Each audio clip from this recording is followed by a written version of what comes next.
ఇవాళ కరెంటు ఎలక్షన్ల ముందు చంద్రబాబు నాయుడు గారు చెప్పారు, ఛార్జీలకు ఎన్ని కరెంటు ఛార్జీలు పెంచకుండా నాణ్యమైన కరెంట్ ఇస్తాను. నిన్న మొన్న వైట్ పేపర్ ఏదో ఇచ్చాడు ఆయన.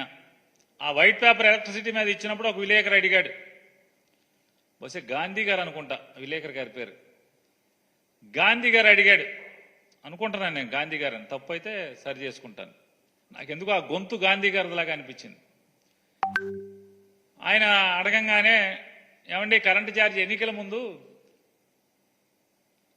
కరెంటు ఛార్జీలు పెంచకుండా ట్రూ అప్ ఛార్జీస్ వేయకుండా నాణ్యమైన కరెంట్ ఇస్తా అన్నారు కదా చంద్రబాబు నాయుడు గారు, ఇప్పుడు అది ఇస్తారా అని.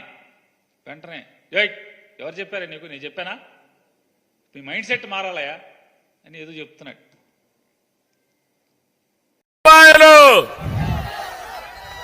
మళ్ళీ చెప్తున్నా, నాణ్యమైన కరెంటు రావాలంటే, కరెంటు రేట్లు పెరగకుండా ఉండాలంటే తెలుగుదేశం జనసేన రావాలి.